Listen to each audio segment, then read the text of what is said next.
बिस्मिल्लाहिर्रहमानिर्रहीम। अस्सलाम वालेकुम नादरीन, आप यूट्यूब चैनल देख रहे हैं, मैं इमरान ख़ान हूँ। नादरीन, ये जो पाकिस्तान तहरीक इंसाफ के अंदर एक अजीब सी कैफियत पैदा हो गई है ना, इस पर छोटा सा एक एनालिसिस भी मैं आपके सामने रखता हूँ और जो ख़बरें हैं वो भी आपको बताता हूँ। इमरान खान साहब का केस भी लगा हुआ था आज इस्लामाबाद हाई कोर्ट में, बल्कि दोनों केसेस उनके लगे हुए थे, उसमें भी एक डेवलपमेंट हुई है।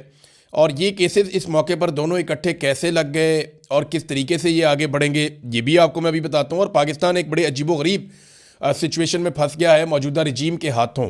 उससे पाकिस्तान कैसे निकल सकता है और ये हालात पाकिस्तान को कहाँ ले जाएंगे। नंबर एक तो ये है कि इमरान खान साहब की बहनों पर भी तनकीद शुरू कर दी गई है। कुछ दबे लफ्ज़ों में करता है, कोई खुले लफ्ज़ों में करता है, कुछ आर्टिकल उनके खिलाफ लिखवाए जा रहे हैं, कुछ उन्हें डिक्टेटर करार दिया जा रहा है। देखिए, इमरान खान साहब की जो बहनें हैं वो सिर्फ अपने भाई के लिए जाती हैं हर जगह पे, ये बात सबको अंडरस्टैंड करनी पड़ेगी। उनका पॉलिटिक्स है, वो दे डैम केयर कि जनाब ये जो पॉलिटिकल पार्टी है पीटीआई वो क्या करती है क्या नहीं करती, उनके दिमाग में ये है कि हमारा भाई बाहर निकलना चाहिए, उसके लिए वो किसी से भी लड़ाई कर लेती हैं। इमरान खान साहब जो भी उन्हें कहते थे, अब वो बजाय ये सोचे कि इसके नताइज क्या होंगे, वो बाहर आके बोल देती थी। देखिए ना, अगर हलीमा खानम और बाकी लोग पॉलिटिकल होते जैसे बाकी पॉलिटिकल लोग सोचते हैं तो वो बाहर आकर अल्फाज को तब्दील कर लेते, लेकिन जो इमरान खान ने कहा उन्होंने बाहर आकर बिल्कुल वैसे ही वो बात की और पार्टी के लोगों ने शायद उस तरह से बात नहीं की। तो अब सूरत हाल ये पैदा हो गई है कि वो खुलकर कह रही हैं कि पाकिस्तान तहरीक इंसाफ जो कर सकती थी वो उन्होंने नहीं किया, और ये बात पाकिस्तान का सोशल मीडिया भी कह रहा है। इमरान खान साहब की पॉलिटिकल पार्टी जो है उसकी वो स्ट्रेंथ जो वो शो कर सकती थी, जितने बड़े पैमाने पे लोगों ने उनका साथ दिया, जितने बड़े पैमाने पे लोग उनके साथ खड़े हुए, उस तरीके से वो काम कर नहीं पाए। और इसके लिए अगर मैं कहूँ कि सबसे बड़ा कसूरवार कौन है, तो सबसे बड़ी गलती हुई गंडापुर साहब से। गंडापुर साहब को एतमाद भी मिला, मौका भी मिला, लोग भी बहुत बड़ी तादाद में उनके साथ चले, लेकिन गंडापुर साहब ने 2 मरतबा ऐसा किया कि पाकिस्तान तहरीक इंसाफ के अंदर जो एक तहरीक चलाने की कैपेसिटी थी वो बहुत बुरी तरह मुतासर हुई। अभी बार बार कोशिश करने के बावजूद तहरीक इंसाफ वो कैपेसिटी उस तरीके से दोबारा बढ़ा नहीं पाई। हाँ, एक मोमेंटम बनाया सुहेल अफरीदी ने और वो कुछ और चीज़ें करने की बात कर रहे हैं, लेकिन क्या ये हो पाएगा। एक तरफ इमरान खान साहब की बहनों के ऊपर तनकीद जो है वो शदीद हो गई है, वो तेज़ हो रही है, और पार्टी के जो ज़राए हैं वो ये कहते हैं, जो इंटरनल मीटिंग्स हो रही हैं उनमें यह तय किया गया कि इमरान खान साहब को मुज़ाकरात के ज़रिए बाहर लाया जाए, सड़कें कोई ऑप्शन नहीं है। अब एक सवाल ये पैदा होता है कि अगर ये मुज़ाकरात करते हैं हुकूमत के साथ तो किन शराइत के ऊपर मुज़ाकरात करेंगे। देखिए, मुज़ाकरात जब भी करने हैं तो शराइत तो इमरान खान साहब की है, और उनकी जो आखिरी 3-4 शराइत है वो मैं आपके सामने रख देता हूँ। एक, वो पहले ये कहते थे कि आप मैंडेट वापस करें, अब वो ये कहते हैं कि पाकिस्तान में नया इलेक्शन करवाएं। दूसरा, वो ये कहते हैं कि 26 नवंबर और 9 मई के हवाले से आप जुडिशल इंक्वायरी करवाएं, सीसीटीवी फुटेज निकालें और बताएं कि किसने ये कत्लेआम करवाया, इन चीज़ों को आप चेक करें। तो ये इतने सख्त मुतालबात हैं। और एक वो ये कहते हैं कि जितने लोग बेगुनाह जेलों में कैद हैं उन सब लोगों को रिहा भी किया जाए। फिर वो अदालतों की बात करते हैं, आइन की बात करते हैं। चलें, ये तो बात की चीज़ें हैं, लेकिन इन शराइत के ऊपर क्या हुकूमत मान जाएगी कि फ्री एंड फेयर इलेक्शन करवा दिया जाए?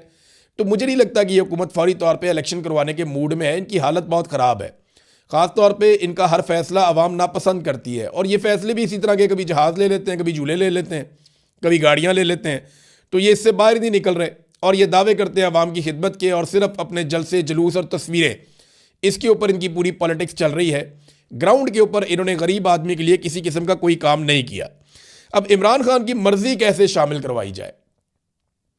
देखें ना, अगर पाकिस्तान तहरीक इंसाफ बातचीत करती है हुकूमत के साथ तो इमरान खान की मर्जी शामिल करवानी पड़ेगी ना। इमरान खान को कुछ मिलेगा तो इमरान खान साहब कुछ देंगे ना। इमरान खान साहब को क्या मिल सकता है? देखें, जेल से बाहर आने के लिए इमरान खान साहब क्या कुर्बान कर सकते हैं? क्या वो इस हुकूमत को तस्लीम कर सकते हैं अगले 3 सालों के लिए कि ये हुकूमत रहे? तो इसका जवाब है कि ये तो मुझे तो समझ नहीं आ रही कि इमरान खान साहब ये कबूल करेंगे। करना होता वो पहले कर लेते। दूसरी बात यह है कि इमरान खान साहब नए इलेक्शन के मुतालबे से दस्तबरदार हो जाएंगे, ये भी मुश्किल लगता है। क्या इमरान खान साहब अपना सख्त मौक़िफ़ जो है वो उससे पीछे हट जाएंगे? हाँ, ये मुझे लगता है कि इमरान खान साहब अपने मौक़िफ़ में कुछ हद तक नरमी ला सकते हैं और कुछ अपने आप को एक लिमिट में ले जा सकते हैं कि ठीक है, मैं इससे आगे नहीं जाता और तुम भी इससे आगे मत जाना। तो ये तो अच्छी बात है। अगर इस्टेब्लिशमेंट भी अपने आप को बांध ले और वो ये कहे जी ठीक है हम अपनी हदूद के अंदर जा रहे हैं, तो सियासतदान भी अपनी हदूद के अंदर चले जाएं, ये अच्छी बात है। लेकिन इस वक्त हुकूमत के पास इमरान खान को देने के लिए क्या है? ये है बड़ा सवाल। और जो लोग मुज़ाकरात करना चाहते हैं हुकूमत के साथ, वो इमरान खान को हुकूमत से क्या लेकर दे सकते हैं, ये है दूसरा सवाल। सुहेल अफरीदी साहब जो है ना, वो अच्छा सिस्टम ये बात समझता है कि ख़तरा अब उन्हें पाकिस्तान तहरीक इंसाफ से नहीं है, ख़तरा उन्हें अब इमरान खान की फैमिली से, या सुहेल अफरीदी को वो कुछ हद तक ख़तरा समझते हैं, लेकिन उन्हें काफ़ी हद तक डिसक्रेडिट करने में कामयाब रही है एस्टेब्लिशमेंट। ख़ासतौर पे जो गंडापुर साहब ने पूरा एक एपिसोड चलाया, और उसके बाद जिस तरह से सुहेल अफरीदी साहब इस्लामाबाद के अंदर बंद हो गए जब इमरान खान साहब का इशू उठा, और रहती सही कसर जो है वो अभी बैरिस्टर गौर ने कह दिया कि सुहेल अफरीदी हर चीज़ में ऑन बोर्ड थे और वो भी कॉन्फ्रेंस कॉल के अंदर शामिल थे जो अलीमा खानम सुन रही थी, तो उसे तासुर ये गया कि जैसे सारी चीज़ों में वो शामिल है, तो उन्हें डिसक्रेडिट करने की कोशिश की जा रही है।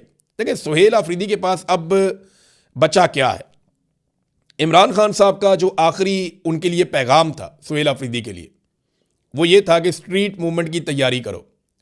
उसके बाद इमरान खान साहब ने उन्हें कोई पैगाम नहीं दिया, और स्ट्रीट मूवमेंट की तैयारी अभी तक तो सिफर है। हाँ, ये कि मोमेंटम बनाया, जलसे जुलूस किए उन्होंने, वो तो इमरान खान का नाम लेकर आप जहाँ भी पाकिस्तान में जाएंगे, जो भी वज़ीर आला होगा वहाँ लोग निकल आएंगे, लेकिन स्ट्रीट मूवमेंट के लिए जो टेक्निकल तैयारियां हैं वो अभी तक नहीं की। और अब वो कहते हैं जी वो एक तैयारी करने जा रहे हैं, उसके लिए भी उन्हें काफ़ी रुकावटों का सामना करना पड़ेगा। देखिए सुहेल अफरीदी को ये देखना पड़ेगा कि ये जो पुराने तजर्बाकार सियासतदान हैं, ये उनको अपनी तरह का बना लेंगे थोड़े अरसे में, और उनका इमेज भी इनकी तरह का ही बन जाएगा। अब उन्होंने ये सोचना है कि वो इमरान खान के नज़रिए के मुताबिक पब्लिक के साथ खड़े होंगे, या एस्टेब्लिशमेंट के नज़रिए के मुताबिक अपने पुराने और तजर्बाकार सियासतदान साथियों के साथ खड़े होंगे, या इसके बीच में कोई बैलेंस क्रिएट करने की कोशिश करेंगे। ये आपको आहिस्ता आहिस्ता साथ साथ पता चलता जाएगा। अब आ जाए इमरान खान साहब के केसेस की तरफ, तो एक केस जो लगा हुआ था हाई कोर्ट में अलकादर यूनिवर्सिटी वाला, उसमें 11 मार्च की तारीख दे देगी। अब देखिए कितनी लंबी तारीख दी है, ज़रा इसका टाइमलाइन तो चेक करें ना, ये केसेस कब से इमरान खान साहब ने दायर किए हुए हैं और कितनी लंबी लंबी तारीखें दी जाती हैं।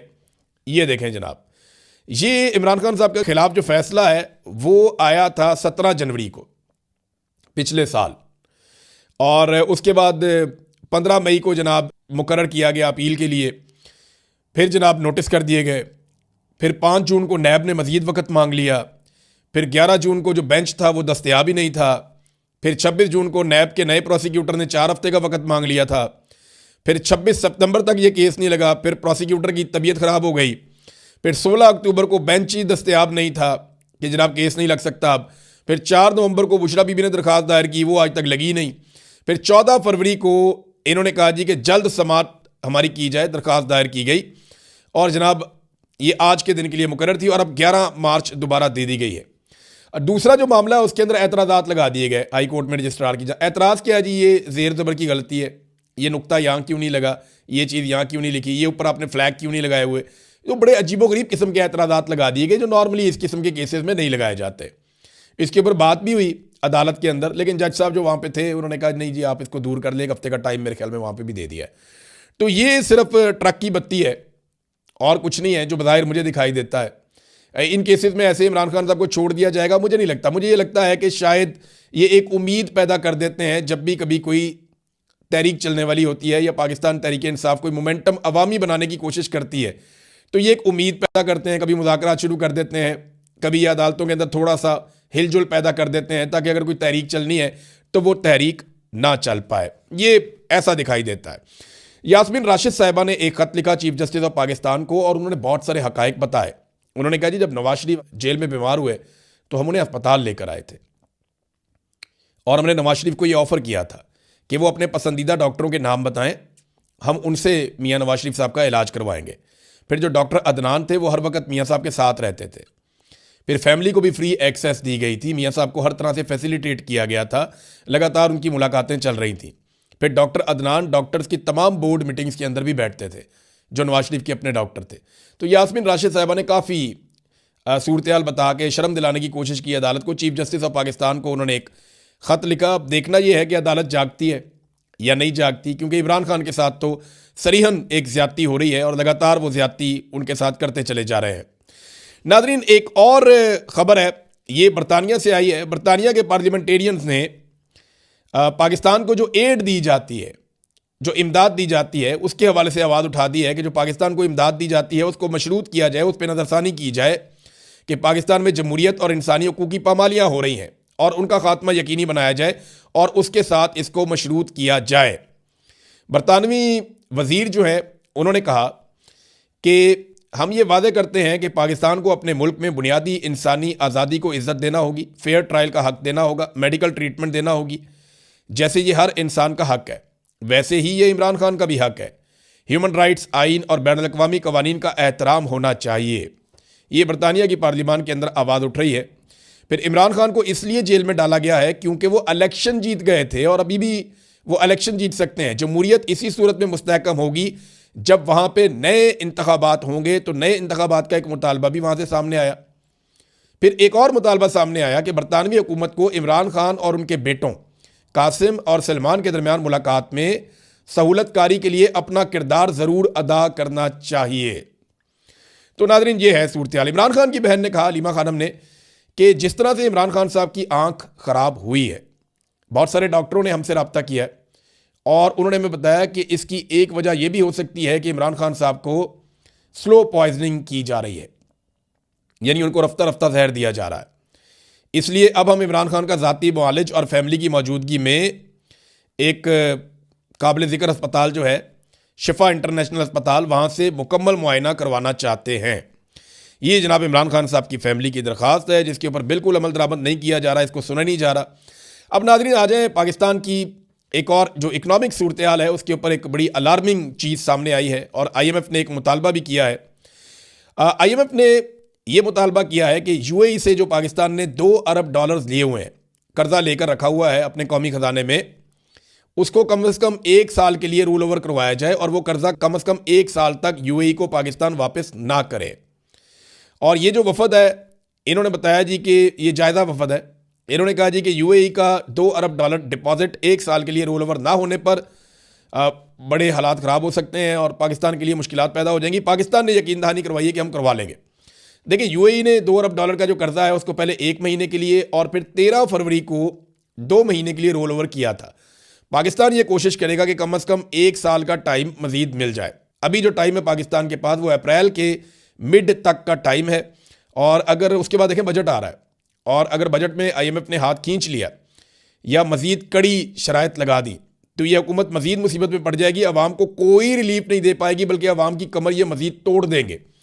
तो UAE से उनको मनाना बहुत ज़रूरी है और उनको मनाने के लिए आपको पता है फिर बहुत सारों को मनाना पड़ेगा। UAE जो है वो अपने पैसे को इस्तेमाल भी कर सकता है। उसको खित्ते के अंदर अपनी इजारादारी का बड़ा आजकल UAE का एक ट्रेंड चल रहा है। वो सूडान के अंदर भी मुदाखलत है उनकी, लीबिया के अंदर भी, सोमाली आइलैंड में भी और यमन के अंदर भी। और सऊदी अरब इस मामले पे नाराज़ भी है UAE से कि वो ये काम ठीक नहीं कर रहे, बल्कि उसका उन्होंने इजहार भी किया है। तो UAE जो है वो अपना एक बहुत तगड़ा उन्होंने एक अपना सतून खड़ा कर दिया है और पाकिस्तान के लिए प्रॉब्लम ये है कि वो $2 अरब उनसे रोल ओवर करवाने हैं या कोई और पाकिस्तान को ये पैसा दे दे। तो अब पाकिस्तान इसके बदले में किस किस्म का कंप्रोमाइज़ करेगा ये देखना पड़ेगा। देखें, बांग्लादेश में जब इनकलाब आया ना तो उसके बाद डॉक्टर मोहम्मद यूनुस को लाया गया। डॉक्टर मोहम्मद यूनुस आए और 18 माह तक वो वहाँ पे रहे और फिर उन्होंने इलेक्शन करवा दिए। अब एक नई हुकूमत बन चुकी है, लेकिन इन 18 महीनों में डॉक्टर मोहम्मद यूनुस ने जो मेहनत की उसके नतीजे में बांग्लादेश के जो ज़र मुबादला के ज़खायर हैं, जो कौमी ख़जाना है उनका, उसमें $9.5 अरब का इजाफा हुआ, यानी 50% इजाफा उन्होंने 18 महीनों में कर दिया। ये काबिल लोग। देखिए, पहले हसीना वाजिद थी, मिलिट्री एस्टेब्लिशमेंट थी। जैसे ही बांग्लादेश की जान छूटी वहाँ की घटिया मिलिट्री एस्टेब्लिशमेंट और हसीना वाजिद से, तो क्या हुआ, वहाँ $9.5 अरब के 50% उनके ज़र मुबादला के ज़खायर बढ़ गए। और पाकिस्तान में क्या हुआ, घटते ही गए। जो इमरान खान साहब ने $16 अरब पे छोड़े थे वो इन्होंने हालत ये कर दी है कि $12 अरब तो इस वक्त दोस्त ममालिक के पड़े हुए हैं और बहुत थोड़े से पैसे पाकिस्तान के अपने हैं और ये रोल ओवर के लिए मिन्नतें और तरले करते जा रहे हैं। वर्ल्ड बैंक के जो आदादो शुमार है ना, देखिए वर्ल्ड बैंक का भी तो एक मेयार है ना गुरबत का। तो वर्ल्ड बैंक का जो मेयार है, अगर उसके मुताबिक आप ये देखें कि पाकिस्तान में कितने लोग गुरबत की लकीर से नीचे ज़िंदगी गुजार रहे हैं, तो आप हैरान हो जाएंगे। लगभग आधे से ज़्यादा लोग, यानी कुछ इकोनॉमिस्ट तो ये कहते हैं कि 60% पाकिस्तानी गुरबत की लकीर से नीचे ज़िंदगी गुजार रहे हैं। अगर आप वर्ल्ड बैंक के बनाए हुए मेयार के मुताबिक देखें तो 60% पाकिस्तानी गुरबत की लकीर से नीचे जा चुके हैं।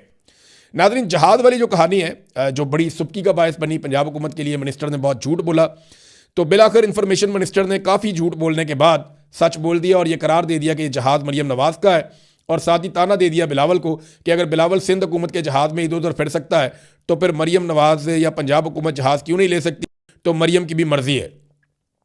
देखें, अब ये तो बिलावल के साथ भी ज्यादती है। अगर मरीम नवाज़ की बेटी है तो बिलावल आसिफ जरदारी का बेटा है, तो फिर बिलावल को भी गल्फ स्ट्रीम का जहाज़ लेना चाहिए, उसे भी इसी तरह का एक लग्जरी जहाज़ चाहिए। वैसे इंडिया के किसी वज़ीर आला के पास या हुक्मरान के पास गल्फ स्ट्रीम का जहाज़ नहीं है, हालांकि पाकिस्तान से बहुत बड़ी इकॉनमी है वो, लेकिन उनके हुक्मरान इतने अय्याश नहीं है जितने पाकिस्तान के हुक्मरान अय्याश हैं। नाज़रीन, मोदी का जो दौरा है उस पर थोड़ी सी बात कर लेते हैं हम जाते जाते, क्योंकि ईरान के ऊपर अटैक बहुत करीब आता जा रहा है। जिनेवा के अंदर जो मुज़ाकरात हुए हैं उसके बावजूद धमकियां अमेरिका की जारी हैं, वो फुल दबाव ईरान के ऊपर डाल रहे हैं कि बहुत बड़ी जंग आप पे मुसल्लत कर दी जाएगी और ईरान में रजीम तब्दील कर दिया जाएगा। ईरान जंग से अवॉइड करना चाहता है, लेकिन जंग उसके ऊपर मुसल्लत हो चुकी है ऑलमोस्ट। या तो उन्हें अमेरिका की सारी शराइत माननी पड़ेंगी या फिर उन्हें जंग के लिए तैयार रहना पड़ेगा।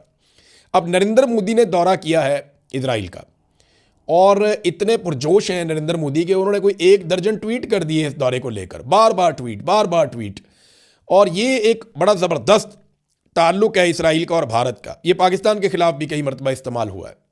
देखिए, पाकिस्तान ने डोनाल्ड ट्रंप तक जाने के लिए मोहम्मद बिन सलमान के लिंक को इस्तेमाल किया था। और एक बात मैं आपको बता दूं कि पाकिस्तान के सऊदी अरब के साथ शानदार ताल्लुकात हैं, बेहतरीन ताल्लुकात हैं, लेकिन मौजूदा हुक्मरानों से जो इस वक्त रजीम है पाकिस्तान में, उनसे इस वक्त की सऊदी हुकूमत कुछ ज़्यादा खुश नहीं है।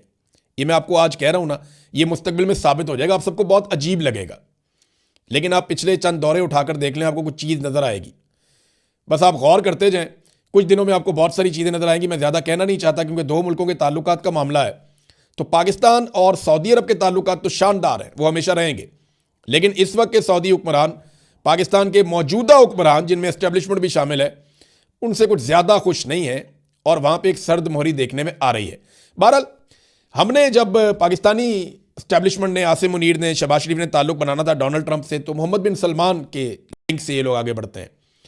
उधर जब मोदी ने अपने मामला ट्रंप के साथ सीधे करने हैं तो नेतन्याहू को वो इस्तेमाल कर सकते हैं, और नेतन्याहू ये कैपेसिटी रखता भी है क्योंकि डोनाल्ड ट्रंप नेतन्याहू को बहुत ज़्यादा अपने करीब रखता है, और डोनाल्ड ट्रंप और नेतन्याहू ऐसा लगता है जैसे कि एक सिक्के के 2 रुख हैं, वो एक दूसरे को बहुत सपोर्ट भी करते हैं। तो ऐसे में नेतन्याहू के लिए ये मुश्किल नहीं होगा। जो मोदी ने नेतन्याहू के साथ टाइम गुजारा है, तो इसका मतलब है कि डोनाल्ड ट्रंप के साथ भी उनके मामला ठीक होने वाले हैं। तो क्या इसमें पाकिस्तान के लिए अच्छा होगा, बुरा होगा? देखें, हर एक मुल्क को अपना हक है कि वो खुलकर अपने ताल्लुकात बनाए। इंडिया भी अमेरिका से ताल्लुकात बना सकता है, पाकिस्तान भी बना सकता है, लेकिन नॉर्मली जब पाकिस्तान और इंडिया जैसे ममालिक होते हैं जो एक दूसरे की मुखालफत में होते हैं, तो इन चीज़ों का एक दूसरे पे असर ज़रूर पड़ता है। और याद रखिएगा, मोदी जख्मी है, मोदी को मार पड़ी हुई है, उसके तैयारे गिरे और डोनाल्ड ट्रंप ने उसकी बहुत बेइज्जती की है। तो पाकिस्तान को बड़ा विजिलेंट रहना पड़ेगा इस हवाले से कि मोदी से आप कुछ भी आप उससे एक्सपेक्ट कर सकते हैं। लिहाजा we have to be very careful. अब तक के लिए इतने, अपना ख्याल रखिएगा, अपने चैनल का भी। अल्लाह हाफ़िज़।